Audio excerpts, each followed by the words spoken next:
Buletin Didik 8 Julai bersama saya Charles Mohan. Salam sejahtera. Seramai 40 tenaga pengajar pewaris negara menyertai misi kemanusiaan membersihkan Sekolah Kebangsaan Kuala Kupang Baling Kedah yang terjejas akibat banjir baru-baru ini. Misi selama 2 hari yang bermula semalam juga menyaksikan Pengarah Jabatan Pendidikan Negeri Rozaini Ahmad turun padang membantu.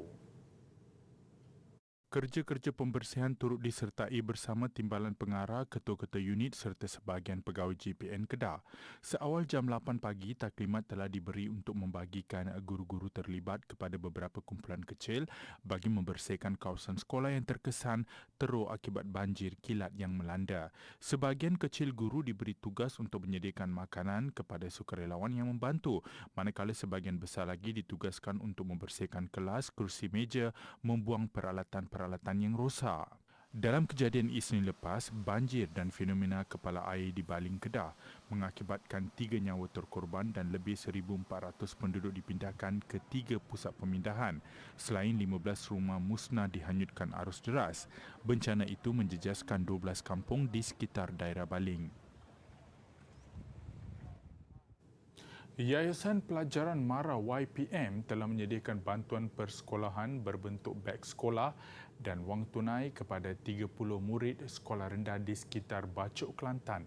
Bantuan membabitkan 3 sekolah, Sekolah Kebangsaan SK Pengkalan Cengal, SK Seri Kemudi dan SK Badar. Serahan bantuan persekolahan ini telah disempurnakan oleh Pengarah Mara Negeri Kelantan, Fazli Rizal Ismail. Selain itu, sesi ramah mesra bantuan pintu ke pintu kepada 4 pelajar di sekitar Bacok turut dilaksanakan.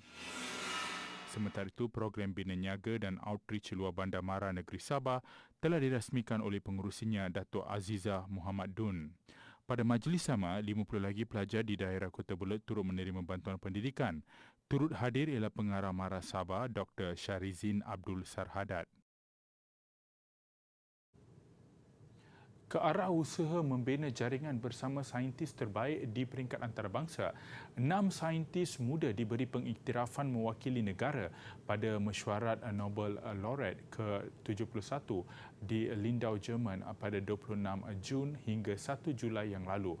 Daripada jumlah itu, 4 orang merupakan saintis daripada Universiti Sains Malaysia USM dan 2 lagi dari Universiti Putra Malaysia serta International Medical University Malaysia IMU.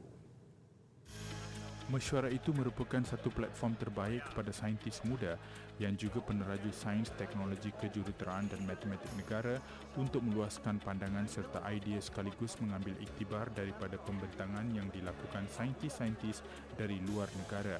Menurut salah seorang saintis muda dari Jabatan Kimia Fakulti Sains UPM, Dr. Sazlinda Kamaruzaman, banyak ilmu dan pengalaman diperolehi daripada mesyuarat itu. Ini kerana mesyuarat ini mengumpulkan hampir 600 pendidik muda dari pelbagai negara di seluruh dunia. Jadi kami sama-sama berbincang dan berinteraksi berkenaan dengan penyelidikan, berkenaan dengan kepentingan sains dan juga peluang untuk jaringan serta kerjasama yang akan dilaksanakan pada masa akan datang. Tambahnya, peluang itu tidak akan disia-siakan dan bakal digunakan pada masa akan datang bagi menguatkan lagi bidang penyelidikan sains dalam negara. Bagi Dr. Goh Chun Fa dari Pusat Pengajian Sains Farmasi USM, peluang berkomunikasi secara bersemuka dengan pemenang anugerah Nobel tahun lalu iaitu David Macmillan merupakan sesuatu yang amat dibanggakannya sebagai seorang saintis muda. Beliau mengkongsikan pengalaman sikit beliau dalam menerajui bidang kimia dan penerokaan beliau yang mengagumkan. Selain itu, Nobel Laureate yang turut menghadiri adalah sangat mesra dan tidak kedekut dengan pengetahuan dan pengalaman mereka.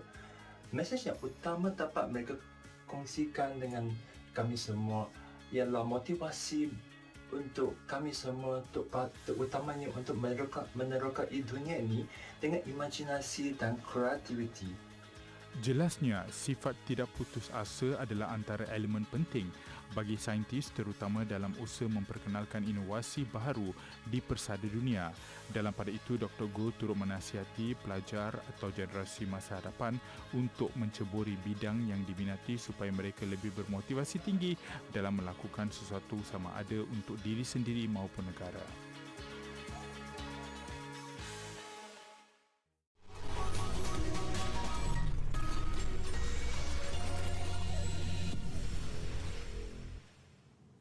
Bersua kembali, Menteri Kesihatan Khairy Jamaluddin mengingatkan rakyat Malaysia mengenai kemungkinan gelombang keempat COVID-19 melanda negara tidak lama lagi susulan pengesanan kehadiran subvarian Omicron BA.5 di Malaysia dan kes harian dijangka bertambah.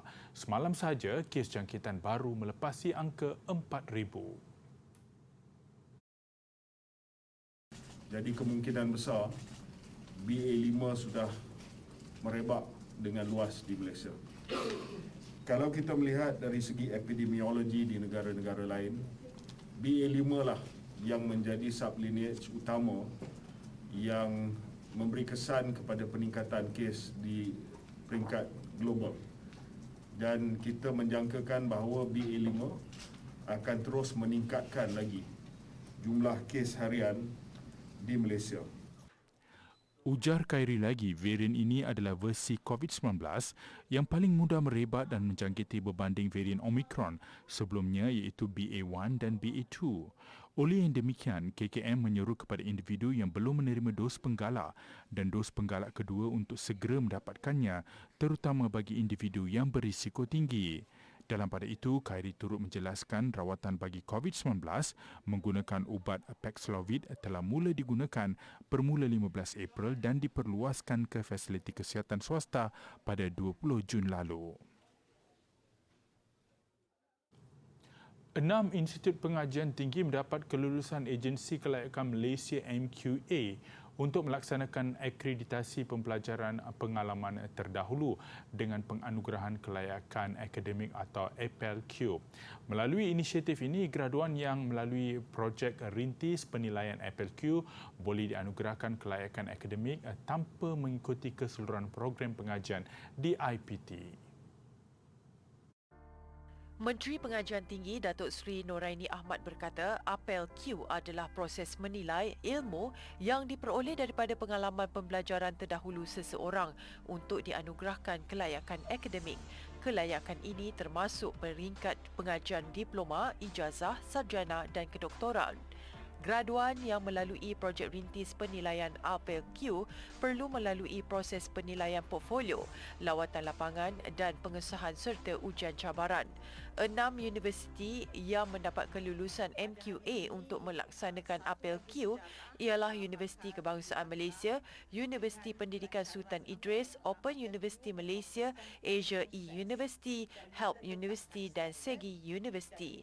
Datuk Seri Noraini berkata 6 universiti itu adalah universiti rintis yang membabitkan 13 program dari peringkat diploma sehinggalah kedoktoran.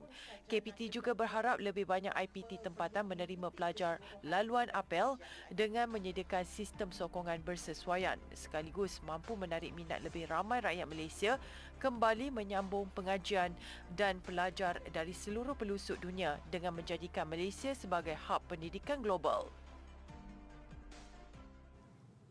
Universiti Malaysia Sabah UMS menerusi kampus antarabangsa Labuan membangunkan aplikasi tempahan makanan untuk kantin sekolah dalam usaha mewujudkan urus niaga tanpa tunai. Sistem aplikasi yang dibangunkan untuk sekolah menengah kebangsaan SMK Labuan menggunakan telefon bimbit itu sudah siap dan percubaan dalam kalangan ahli juga sudah dilaksanakan. Bagaimanapun, ujian rintis sistem itu dijangka dilaksanakan pada pertengahan Julai ini membabitkan pihak sekolah, pengusaha kantin dan pelajar. Seramai 5 penyelidik dari Fakulti Kewangan Antarabangsa Labuan terbabit dalam pembangunan aplikasi itu. Mereka ialah Timbalan Dekan Penyelidikan dan Inovasi Dr. Anand Rao Krishnan, Pensyarah Kanan Dr. Suzila Siddiq dan Dr. Syahira Puasa serta 2 lagi pensyarah iaitu Muhammad Hafizi dan Zakia Hassan. Turut membantu mereka ialah 5 guru SMK Labuan yang diketuai penolong kanan tingkatan 6, Saminan Sabtu. Sistem yang dibina berupa aplikasi yang boleh dimuat turun ke telefon bimbit untuk memudahkan penggunaan dan bakal memberi banyak faedah kepada ramai pihak terutama sekali pelajar. Ia juga secara tidak langsung dapat mempromosikan urus niaga cashless di peringkat sekolah. Sistem aplikasi tersebut telah dibentangkan pada mesyuarat bersama pentadbiran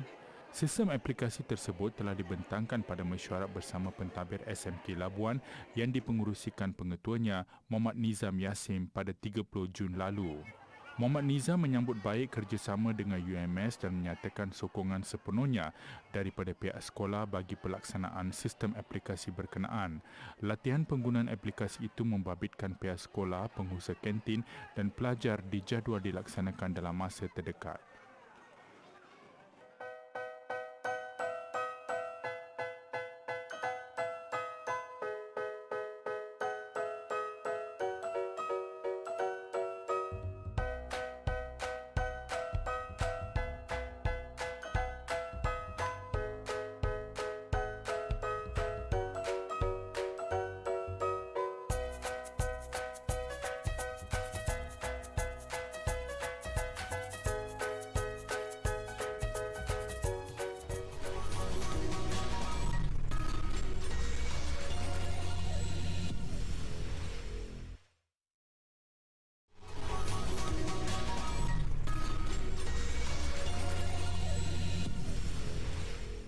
Hampir 500,000 rakyat Malaysia pernah mengalami simptom kemurungan atau gangguan mental sekitar tahun 2019. Berdasarkan tinjauan Kebangsaan Kesihatan dan Morbiditi NHMS itu, angka berkenaan dilaporkan meningkat ketika negara berdepan pandemik COVID-19 yang turut dirasai masyarakat seluruh dunia. Masalah itu bagaimanapun boleh sembuh sekiranya mendapat rawatan dan pencegahan awal. Krisis keuangan, tiada pekerjaan, masalah keluarga dan persekitaran antara faktor utama yang menyumbang. Walaupun kesedaran terhadap isu ini semakin baik, masih ada segelintir individu yang memandang ringan penjagaan kesihatan mental atau tidak menyedari mental mereka mungkin terganggu. Justru penting melakukan ujian saringan bagi menentukan tahap kesihatan mental. Pakar Psikiatri Hospital Kuala Lumpur HKL, Dr. Muhammad Hafiz Norzan berkata, hampir 70% pesakit mental sembuh setelah menerima rawatan di hospital itu. Kalau pesakit tu mendapatkan rawatan awal dan punca-punca stres dapat kita kenal pasti, dapat kita mobiliskan pihak-pihak yang dapat membantu dan pesakit patuh makan ubat. Kalau mereka memerlukan ubat tu, saya kira mungkin 70% ke atas, 70-80 tergantung. Macam saya katalah, tergantung dia punya penyakit masih bersifat acute atau kronik. Kalau acute dah tentu peratusan nak baik tu, kalau patuh dengan rawatannya holistik, pesakit dapat pergi dengan semua, mendapatkan semua bentuk rawatan, berdasarkan kajian memang outcome jauh lebih baik. Selain rawatan hospital, pesakit perlu didekati dan diberi sokongan berterusan, terutamanya daripada keluarga. Kalau kita sedar, kita aware, tak salah saya rasakan kita tanyakan kan, kita highlightkan kepada mereka kenapa terjadi perubahan ni, dan mana tahu kalau mereka rasa ada orang yang memerhati, ada orang yang concern, dan mungkin diorang akan open up tentang masalah diorang dan kita boleh bantu apa yang kita mampu. Kadang-kadang kalau kita tak mampu bantu directly tentang masalah diorang, paling tidak kita bagi support, sokongan moral, dan ini juga dah bersifat terapeutik. Justru menjaga kesihatan mental tidak boleh dipandang remeh kerana masalah yang berpunca daripada kemurungan boleh membawa kesan negatif kepada keluarga dan masyarakat. Sebagai ahli masyarakat, kita boleh memainkan peranan sebagai pendengar kepada individu terdekat yang mengalami masalah kemurungan. Seperti lazim, kiswah atau kelabu khabar akan ditukar baru setiap tahun. Atas perintah Raja Arab Saudi, penukaran kiswah khabar pada tahun ini tidak lagi dilakukan pada 9 Zulhijjah, sebaliknya telah dipindah kepada tahun baru 1 Muharram. Kiswah khabar diperbuat daripada 700 kg sutera asli Ia disulam dengan petikan ayat suci Al-Quran membabitkan 120 kg benang perak bersalut emas dan 300 kg benang perak. Kos membuatnya adalah sebanyak 25 juta rial atau kira-kira 29.5 juta ringgit. Mengikut ketetapan terbaru itu, kiswah akan dibawa keluar dari kilangnya esok serentak sambutan Hari Raya Aidiladha atau 10 Zulhijjah di Arab Saudi. Sekitar 850,000 umat Islam dari serata dunia dijangka menunaikan haji pada musim ini. Satu-satunya salinan cakra lagu Blowing in the Wind hasil gubahan dan penyanyi Bob Dylan pada tahun 2021 dijual pada harga 1.2 juta pound. Ia dicapai dalam satu majlis lelong anjuran Christie di London. Salinan cakra itu adalah rakaman pertama Dylan di studio rakaman sejak tahun 1962.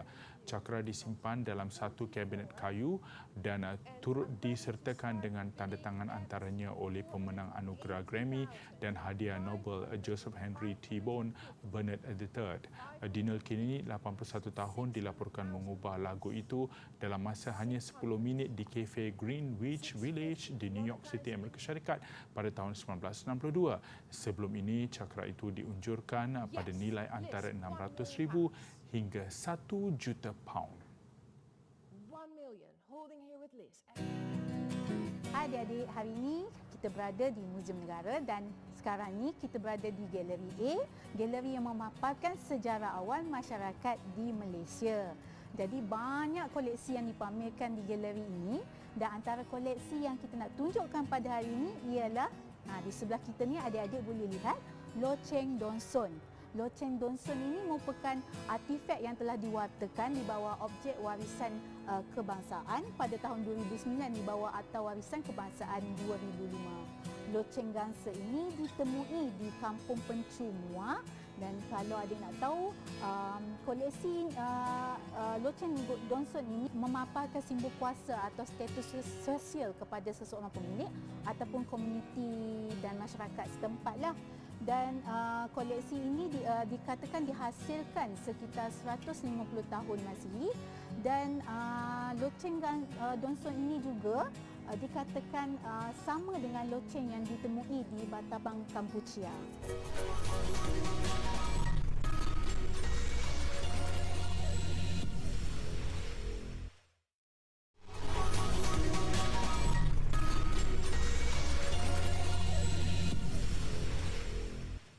Bersua kembali Sukan Badminton Malaysia Masters. Satu keputusan membabitkan wakil negara sudah diketahui. Sandaran ke atas bergu wanita Anna Ching Yik Chong, Teo Mei Zing, kedua-dua mereka tersekat di peringkat suku akhir. Masih banyak perbezaan antara Anna Cheong dan Mei Zing dengan lawan mereka Jung Na Yu dan Kim Yu Jong dari Korea Selatan. Faktor gelanggang sendiri gagal memberi kelebihan kepada Anna Cheong Mei Zing. Sepanjang perlawanan, kedua-dua mereka kerap memberikan mata muda kepada lawan sebelum tewas 14-21, 18-21. Ada sedikit kurang daripada segi pergerakan dengan gameplay. Mereka memang macam sudah baca kita punya match. Kita try to ada overcome sikit tapi tak berjaya sangat lah. Itu tak sedih sangat kerana kami memang menang ranking yang lebih tinggi tapi kalau tak habis champion pun tak cukup puas. Selain Anna Cheong, Mei Zing, sandaran dalam acara bergu wanita untuk ke peringkat separuh akhir turut diletakkan kepada Emtina Perlitan. Kita beralih ke tenis kejuaraan Wimbledon. Kejutan demi kejutan berlaku selepas mencatat sejarah sebagai pemain pertama dari Kazakhstan mara ke peringkat separuh akhir kejohanan Grand Slam. Elina Rybakina memperbarui sejarah itu dengan mara ke perlawanan akhir pula. Kali ini dengan menundukkan bekas juara 2019 Simona Halep. Meskipun diletakkan selaku pilihan ke-17, aksi Rybakina jauh melebihi status sebenarnya.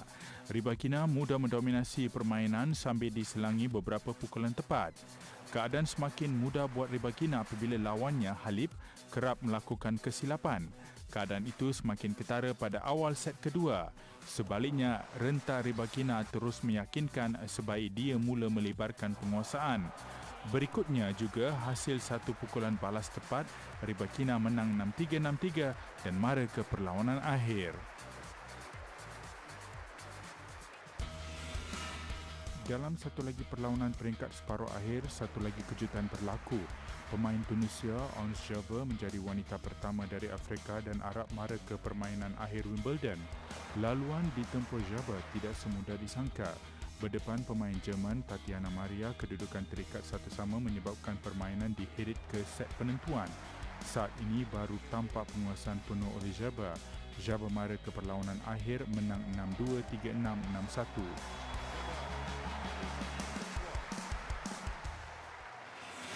Separuh akhir bahagian lelaki, jadual perlawanan antara pilihan kedua Rafael Nadal berdepan pemain ke-40 dunia Nick Kyrgios dari Australia tidak dapat dilangsungkan. Masalah ketegangan perut menyebabkan Nadal menarik diri. Nadal, 36 tahun yang juga juara Grand Slam terbuka Australia dan Perancis tahun ini, berkata dia mula mengalami masalah ini sejak dua perlawanan sebelum ini. Menurut Nadal, dia tidak mahu merisikokan dirinya sehingga terpaksa berehat selama 2 atau 3 bulan. Keputusan itu membolehkan Kyrgios muncul pemain pertama Australia. Keputusan itu membolehkan Kyrgios muncul pemain pertama Australia mara ke perlawanan akhir Wimbledon sejak Mark Philippoussis pada tahun 2003. Sambutan hari lahir dua ekor panda, Xuan Xuan dan Zin Zin, di sebuah zoo di Mexico City mengakhiri buletin didik malam ini. Panda yang berusia 35 dan 33 tahun ini adalah antara yang tertua di dunia. Saya Charles Mohan, salam hormat dan kita jumpa lagi.